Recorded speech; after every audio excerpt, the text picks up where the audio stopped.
جیسے باپ اپنے بیٹے کو سمجھا رہا ہو کہ بیٹا بچہ پڑھتا نہیں ہے, بچہ اسکول میں بول لو نا کیا جا رہا ہے یار, پڑھتا نہیں ہے, بچہ پڑھتا نہیں ہے تو بچے کو سمجھانے کے دو طریقے ہیں. ایک طریقہ تو یہ کہ آپ بچے کو بٹھائیں, اس کہیں دیکھو اصول یہ ہے, ضابطہ یہ ہے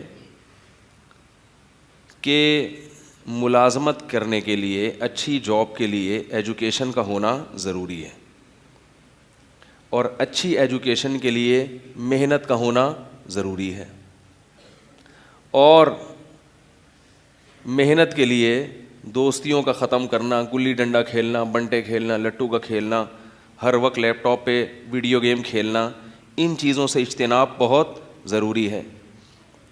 لہذا نتیجہ یہ نکلا کہ محنت کرو اور ان تمام چیزوں سے اجتناب کرو.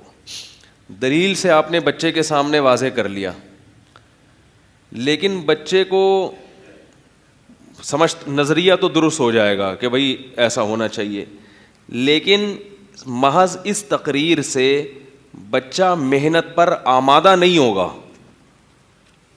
بات آ رہی ہے سمجھ میں؟ وہ مان لے گا, کیونکہ صرف نظریے کی اصلاح کافی نہیں ہے, بلکہ نفس کے خلاف مجاہدہ کرنا پڑتا ہے انسان کو. اگر صرف نظریے کی اصلاح کافی ہوتی تو دنیا میں تقریباً سارے لوگ ہی اچھے بن جاتے.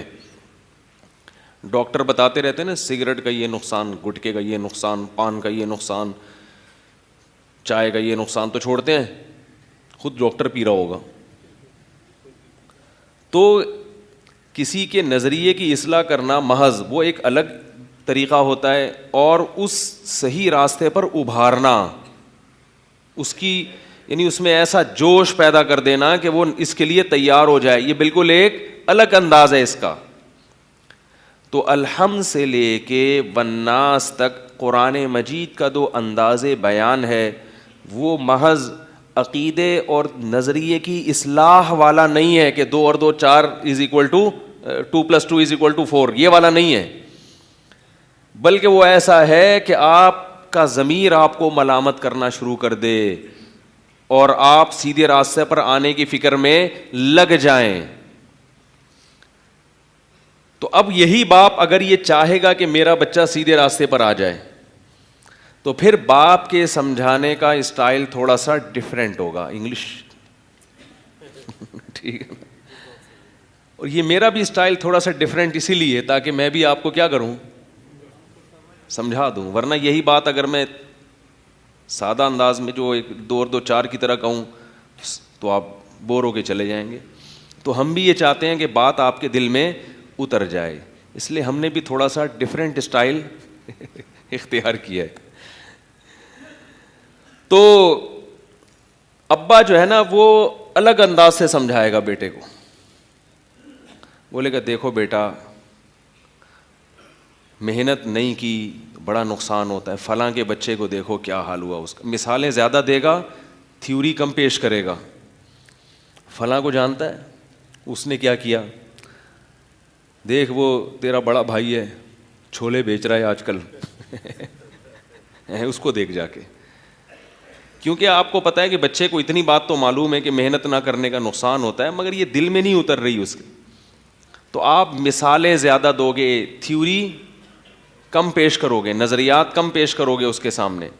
مجھے یاد ہے ایک ہمارے جاننے والے تھے, ایک نوجوان لڑکا تھا, وہ پڑھتا وڑھتا نہیں تھا.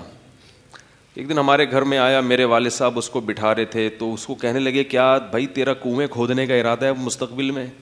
ہیں بھائی, گڑھے کھودے گا, کدال چلائے گا, اگر یہ ارادہ ہے تو ٹھیک ہے, تو کیوں نہیں بہتر ہے کہ تھوڑا سا پڑھ لے, محنت کم ہو اور ارننگ زیادہ ہو. جو بڑے, اس کا یہ مطلب نہیں ہے کہ بھائی جو بیچارہ کنویں کھود رہا ہے وہ ناکام ہے, میں صرف ایک مثال سے سمجھانے کی. بہت سے کنویں کھودنے والے جنت میں ہوں گے, بہت سے پڑھے لکھے جہنم میں ہوں گے, لیکن آپ سمجھانے کے لیے, دنیاوی کامیابی کے لیے آپ اس کو مثالیں دیں گے, مختلف طریقوں سے دھمکیاں بھی دیں گے.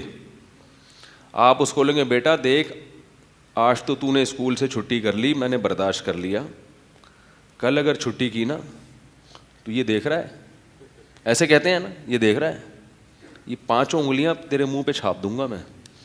صحیح ہے نا, یہ اسٹائل ہوتا ہے دھمکیوں کا. تو دھمکیاں بھی دے گا, لالچ بھی دے گا کہ بھائی اگر تمہارے امتحان میں نمبر اچھے آ گئے تو چلیں گے مری گھومنے پھرنے کے لیے, نتھیا گلی میں بندر دیکھ کے آئے.